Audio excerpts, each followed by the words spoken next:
ಹತ್ತನೇ ತಾರೀಕು ಗುರುವಾರ ಅಮ್ಮನವರ ಆದೇಶ ಪ್ರಕಾರ ಕೋಟಿ ಜಪಯಜ್ಞ ನಡೀತಾ ಇದೆ. ಆ ಕಾರ್ಯಕ್ರಮದಲ್ಲಿ ಸದ್ಭಕ್ತರೆಲ್ಲ ಭಾಗವಹಿಸಿ ಕೋಟಿ ಜಪಯಜ್ಞ ಕಂಪ್ಲೀಟ್ ಮಾಡಿ ಅಮ್ಮವರ ಆಶೀರ್ವಾದ ಪಡ್ಕೊಂಡು ಬೇಕಂದ್ರೆ ನಮ್ಮ ವಿನಂತಿ. ಈಗ ಜಪಯಜ್ಞ ಮಾಡಿದ್ರೆ ಏನಾಗ್ತದೆ ಅನ್ನೋದು ಎಲ್ಲರಿಗೂ ಒಂದು ವಿಚಾರ. ಇನ್ನು ಜಪಯಜ್ಞ ಮಾಡ್ತಾ ಇದ್ದರೆ ಏನಾಗ್ತದೆ, ಮನಸ್ಸು ಸ್ವಚ್ಛ ಆಗ್ತದೆ. ಮನಸ್ಸು ಸ್ವಚ್ಛಾಗಿ ಕೆಟ್ಟ ವಿಚಾರಗಳು ದೂರ ಆಗ್ತದೆ. ಅದ್ರ ಬಗ್ಗೆ ಜಪ ಮಾಡಬೇಕು ಅನ್ನೋ ಮೂರು ಅಂತಾರೆ. ಯಾವಾಗ ಎಲ್ಲ ಗೊತ್ತಿರ್ಬೋದು. ಪ್ರತಿದಿನ ಇವತ್ತು ಒಂದು ದಿನ ಅಲ್ಲ, ಪ್ರತಿ ದಿವಸ ಜಪಯಜ್ಞ 108 ಆಗಲಿ, 1000 ಆಗಲಿ, 500 ಆಗಲಿ ಎಷ್ಟನ್ನು ಮಾಡಿಕೊಂಡು ಕಾರ್ಯಕ್ರಮಕ್ಕೆ ಹೋಗ್ತೀವಿ. ಏನಾಗ್ತದಂತೆ, ಪ್ರತಿದಿನ ಏನೇನು ಮನಸ್ಸು ಸ್ವಚ್ಛ ಆಗ್ತಾ ಇರ್ತದೆ. ದುರ್ವಿಚಾರಗಳನ್ನು ದುಶ್ಚಟಗಳನ್ನು ದೂರ ಆಗ್ತವೆ. ದೇವನ ಅನುಗ್ರಹ ಪಡ್ತಾರೆ. ಎಲ್ಲರೂ ಕೂಡ ಮನೆಯಲ್ಲಿ ಇಟ್ಟು ಕೂಡ ಜಪ ಮಾಡಿಕೊಂಡು ದೇವರ ಅನುಗ್ರಹ ಪಡಿಬೇಕು. 6 ಗಂಟೆಗೆ ಪೂಜೆ ಸ್ಟಾರ್ಟ್ ಆಗ್ತದೆ. ಅಮ್ಮವ್ರ ಸಿಂಹಾಸನ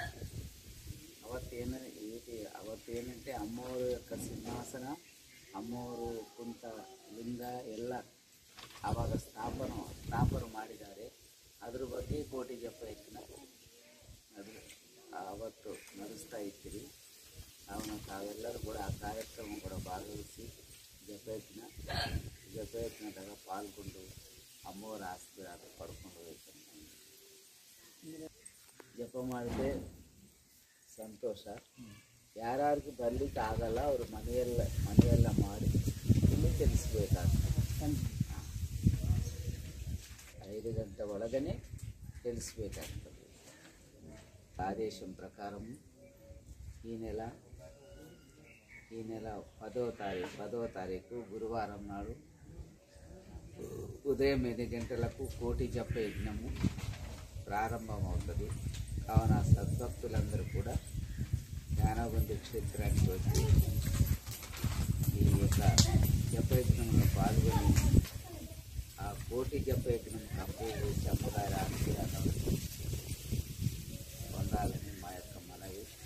కావున సర్ల ఉదయాన్నే 8 గంటలకు ఇక్కడికి వచ్చి సాయంత్రం 5 గంటలకు ఈ కార్యక్రమంలో పాల్గొని జపయజ్ఞము చేసుకోవాలి. జపం చేస్తే ఏమవుతుందంటే మనస్సు స్వచ్ఛమవుతుంది.